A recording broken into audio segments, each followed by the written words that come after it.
Hi students, this is Bhavna and welcome to my channel Concept Clarity in Chemistry and welcome to a new session of class 10th Chemistry।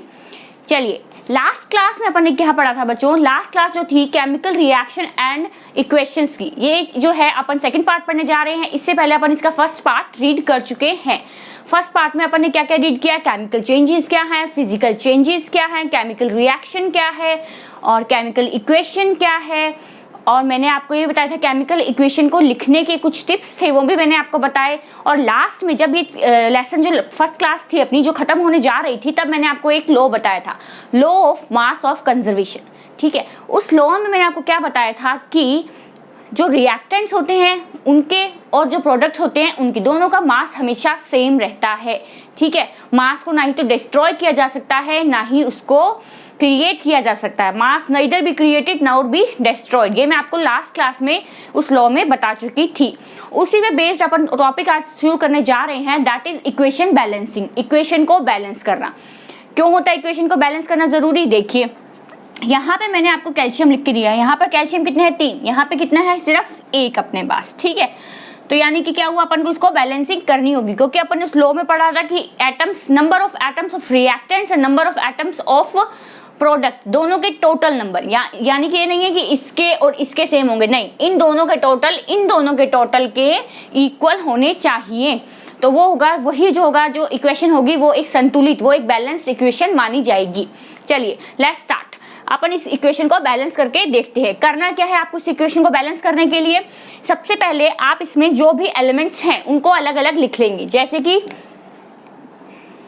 Ca calcium, C carbon, oxygen, hydrogen, phosphorus. ठीक है, CaCOH सब चीजें अपन ने लिख ली है। Then next step आप लोगों का क्या होगा, आप जो रिएक्टेंट्स हैं और जो प्रोडक्ट्स हैं इनके आगे आप नंबरिंग करेंगे। नंबरिंग आप 1 2 3 से करना चाहें तो 1 2 3 से कर सकते हैं, बट अपन करेंगे ABC से, A B C and D। ठीक है, A B C and D। चलिए अब यहां से शुरू करते हैं। अपने पास आया है C कैल्शियम। कैल्शियम क्या क्या क्या है? A, यानी कि इस पूरी इक्वेशन के लिए, पूरी इक्वेशन चाहे वो कैल्शियम के लिए लिखेंगे, चाहे वो कार्बन के लिए लिखेंगे, चाहे वो ऑक्सीजन के लिए लिखेंगे, अपन क्या लिखेंगे? A लिखेंगे।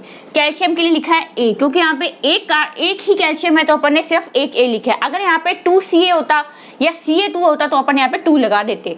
मैं बताती हूँ आपको क्लियरली समझ में आ जाएगा इस एग्जाम्पल को समझने के बाद।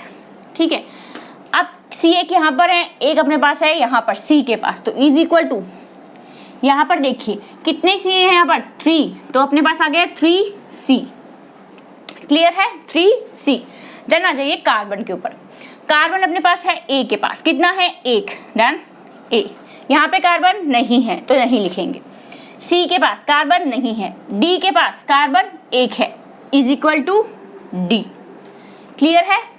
चलिए ऑक्सीजन की तरफ। ऑक्सीजन यहाँ पर 3, तो कितना हो गया अपने पास? 3A इज इक्वल टू, यहाँ पर ऑक्सीजन कितनी है? 4।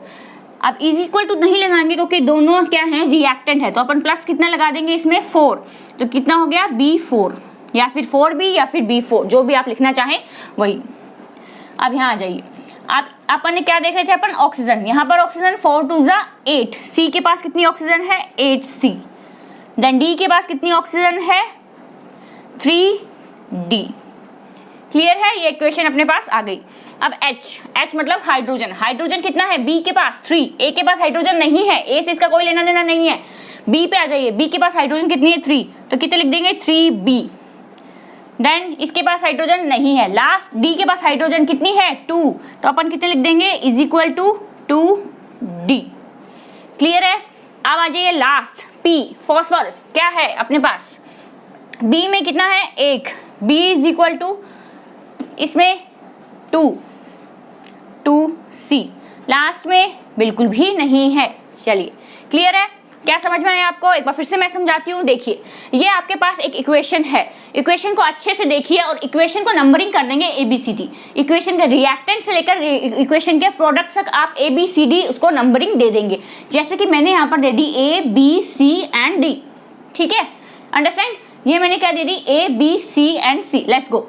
चलिए अब आगे क्या करेंगे हम लोग, आगे हमने क्या किया है, यहाँ पे कैल्शियम था हमारे पास, ठीक है, कैल्शियम लिख दिया। इसके अंदर सबसे पहले तो आप नंबरिंग करेंगे ABCD रिएक्टेंट और प्रोडक्ट्स की, उसके बाद जितने भी एलिमेंट्स हैं उन सब एलिमेंट्स को आप एक लाइन में नीचे लिख लेंगे, जितने भी एलिमेंट्स हैं उन सब एलिमेंट्स को आप एक लाइन में नीचे लिख देंगे, रिएक्टेंट के एलिमेंट्स और प्रोडक्ट के एलिमेंट्स, कुल आपके पास टोटल जितने भी एलिमेंट्स हैं आप सभी लिखेंगे, चाहे वो रिएक्टेंट के हो चाहे वो प्रोडक्ट के हो, ठीक है, चाहे उसका एक ही एलिमेंट हो फिर भी अपन उसको राइट करेंगे, ठीक है, श्योरली राइट करेंगे अपन उसको।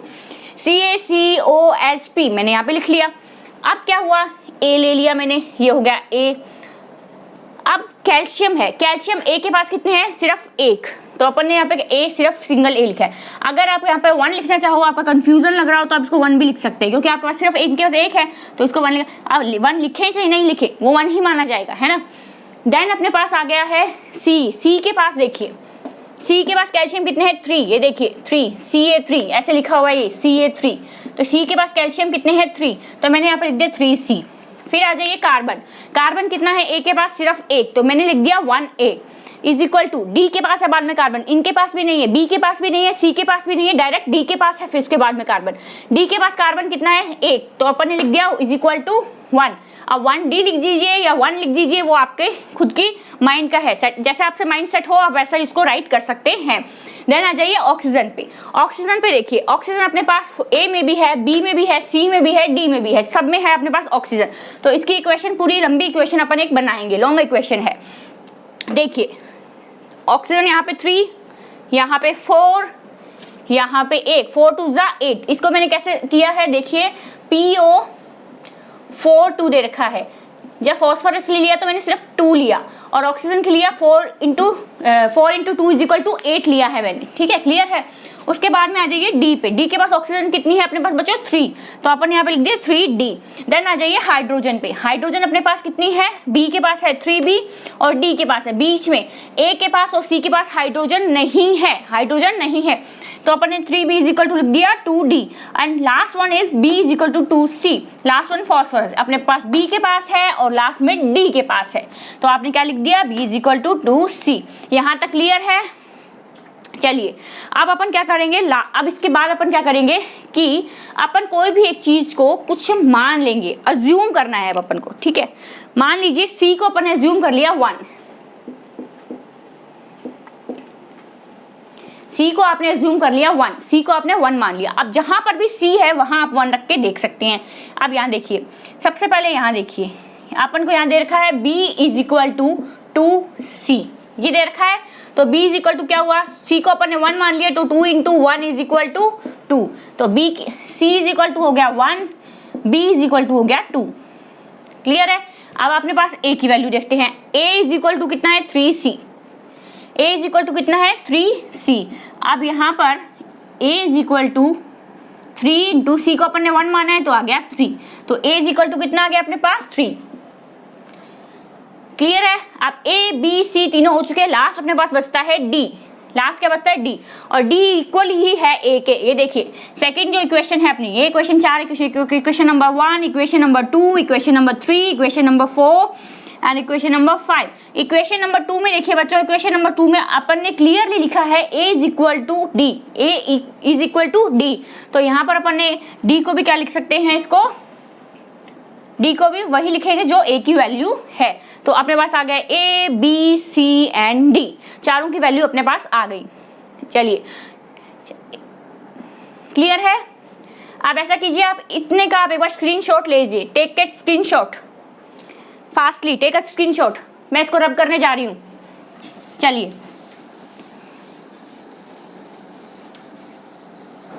वैल्यूज अपने पास आई हुई है, C इज इक्वल टू 1 है, B इज इक्वल टू 2 है, A इज इक्वल टू 3 है and D is equal to 3 है। चलिए अब मैं इसकी वैल्यूज को इनके सामने रखने जा रही हूँ। देखिए A इज इक्वल टू 3, तो यहाँ पे 3 रख देती हूँ, CaCO3। B is equal to 2, H3PO4। Then आ गए अपन C पे, C इज इक्वल टू 1, तो इसके आगे कुछ भी नहीं लगाऊं तो चलेगा, और 1 लिखना चाहूं तो भी चलेगा। और last one is D is equal to also 3। चलिए ये आ गई अपनी बैलेंस इक्वेशन।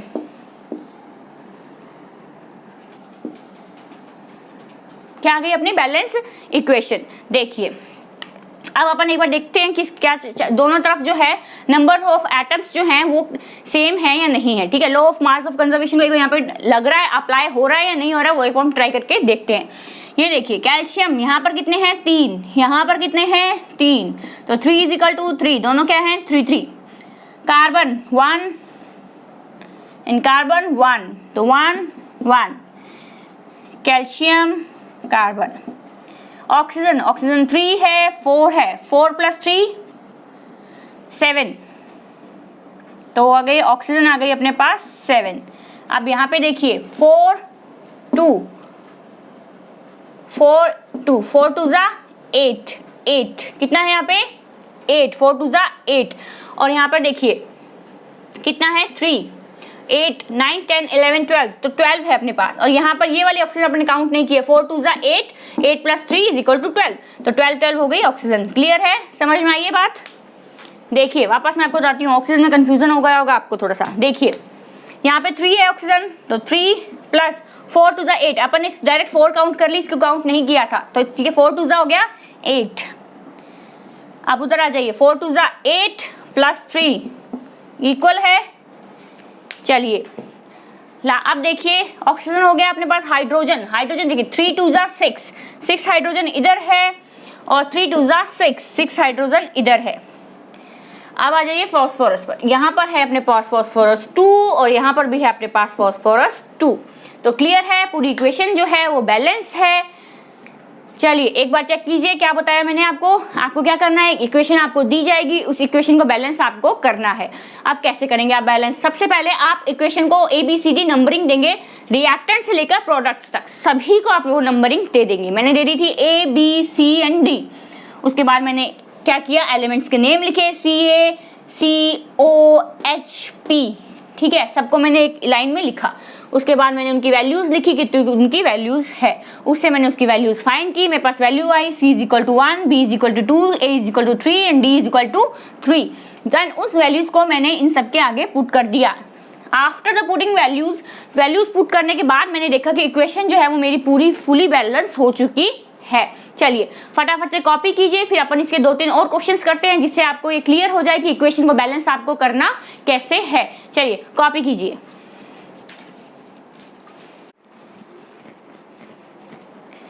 चलिए बच्चों नेक्स्ट इक्वेशन अपने पास है CO2 plus H2O is equal to C6H12O6 plus O2। ये है आपके पास इक्वेशन। क्या करना है इसको, बैलेंस। वीडियो को पॉज कीजिए और बैलेंस करने की ट्राई कीजिए, देन रीस्टार्ट कीजिए और अपने आंसर को वेरीफाई कीजिए। क्या है अपने पास, अपन सबसे पहले क्या करेंगे, numbering A B C and D। Clear है। अब क्या करेंगे, एलिमेंट्स के नाम लिखेंगे। कौन कौन से एलिमेंट्स अपने पास, कार्बन, हाइड्रोजन एंड ऑक्सीजन। ए से शुरू करते हैं। कार्बन, कार्बन किस किस के पास है, यहाँ पे है, यहाँ पे है, ए के पास और सी के पास। सी के पास एक कार्बन है, सॉरी ए के पास एक कार्बन है और सी के पास 6 कार्बन है, तो क्या हो गया। हाइड्रोजन, हाइड्रोजन देखिए, हाइड्रोजन किसका, बी के पास कितने हाइड्रोजन है, 2। देन हाइड्रोजन सी के पास 12 सी। ऑक्सीजन, ऑक्सीजन ए के पास 2, ऑक्सीजन बी के पास 1, ऑक्सीजन सी के पास 6। क्लियर है। चलिए अब इसी से अपन अपने वैल्यूज निकाल लेंगे, A B C D. Oxygen D के पास भी तो है, तो यहाँ पे हो जाएगा 2D। क्लियर है। चलिए अब क्या करेंगे, अब अपने अज्यूम करेंगे। अज्यूम कर लिया अपन ने C इज इक्वल टू 1, सी की वैल्यू आपने 1 अज्यूम कर ली। देन ए की वैल्यू कितनी होगी, 6 into 1 is equal to 6। Then B की वैल्यू कितनी होगी, 2b इज इक्वल टू अपन ने लिखा है 12c, तो 2b is equal to 12 multiplied by 1। Then b is equal to 12 divided by 2, 12 2 से गया 6, ठीक है। तो a की वैल्यू आपके पास आ गई 6, b की वैल्यू आपके पास आ गई 6, c की वैल्यू आपके पास है 1। अब फाइंड करते हैं d की वैल्यू, इधर आ जाइए। a की वैल्यू आपके पास कितनी है, 6, b की वैल्यू आपके पास कितनी है, 6, सी की वैल्यू कितनी है आपके पास, 1। ये हो गया 6 2 जा, कहाँ पे इसको, चलिए टेक अ स्क्रीनशॉट, फटाफट से स्क्रीनशॉट लीजिए, मैं उसको रब करने जा रही हूँ।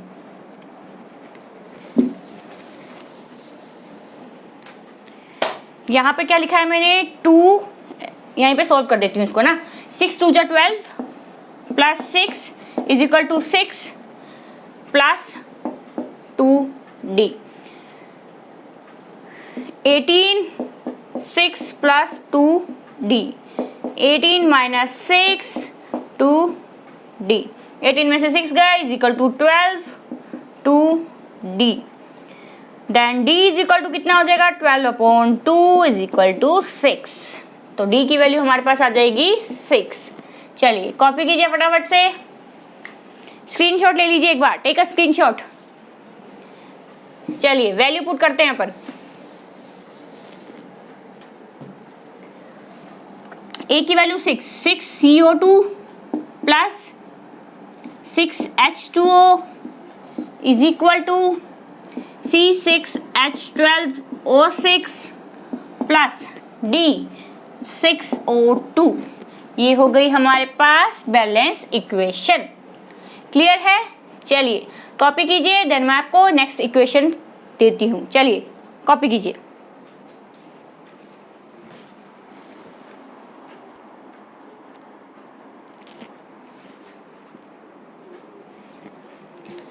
चलिए स्टूडेंट्स, नेक्स्ट अपने पास इक्वेशन है दिस वन। ठीक है, अब क्या करेंगे, सबसे पहले नंबरिंग क्या करेंगे, A B C and D, ये कर दिया आपने नंबरिंग। देन अपन लिखेंगे इसके एलिमेंट्स है एल्यूमिनियम, हाइड्रोजन, क्लोरीन। क्लियर है? एल्यूमिनियम A के पास 1, B के पास नहीं है, C के पास 1, हाइड्रोजन B के पास 1 और है उसके बाद में D के पास कितनी है 2। देन क्लोरीन B के पास 1 एंड C के पास 3, तो हो गया B is equal to 3C। Clear है? अज्यूम करेंगे, मान लीजिए C को मान लीजिए, चाहे A को मान लीजिए, C को अपन ने मान लिया 1, तो A is equal to automatically 1 because C is equal to A है, तो A is equal to 1, C is equal to 1 and B is equal to कितना हुआ, यहाँ पे अपन ने लिखा है 2D हाइड्रोजन, है ना। अब B इज इक्वल टू कितना हुआ अपने पास, देखिए यहाँ से B इज इक्वल टू है 3C, तो B इज इक्वल टू हो गया 3 बिकॉज C की वैल्यू अपन ने 1 करी है। ठीक है, तो ये आ गए A B C। अब आ जाइए D की वैल्यू कैसे होगी, तो B इज इक्वल टू है अपने पास 3 is equal to 2 into D, तो 3 इज इक्वल टू 2D, तो D इज इक्वल टू कितना हो जाएगा 3/2। क्लियर है? चलिए कॉपी कीजिए फटाफट से।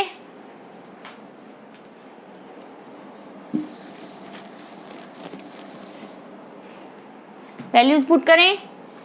A की वैल्यू कितनी है 1, B की वैल्यू कितनी है, B इज इक्वल टू 3, तो 3, C की वैल्यू 1, D की वैल्यू 3/2 H2। क्लियर है? अब देखिए एल्यूमिनियम 1 क्लियर, हाइड्रोजन 3 2 से 2 कटेगा तो 3, हाइड्रोजन 3 क्लियर होगा, क्लोरीन 3, तो ये होगी हमारे पास बैलेंस्ड इक्वेशन। अगर आपको यहाँ पे डाउट आएगा तो सिर्फ एक जगह ही आएगा कि यहाँ पे मैंने हाइड्रोजन 3 कैसे माना है। देखिए मैंने आपको हाइड्रोजन का यूं लिख कर दिया है, तो अगर इस 2 से ये 2 कैंसिल हो जाए तो यहाँ पे 3 ही आएगा।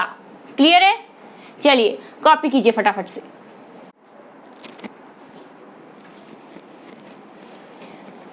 तो ये था अपना नेक्स्ट टॉपिक जो था equation, chemical reaction and equation chapter का, जो बहुत important topic, most important topic of the chapter था इक्वेशन बैलेंसिंग। यहाँ पे खत्म होता है। मैंने इसकी प्रैक्टिस भी आपसे खूब करवाई है। इसके अलावा भी अगर आपके पास कुछ क्वेश्चंस हैं, कुछ इक्वेशंस हैं, उन्हें सॉल्व करके देखिए। अगर आपको कोई इक्वेशन सॉल्व नहीं हो रही है तो आप मुझे कमेंट बॉक्स में पूछ भी सकते हैं।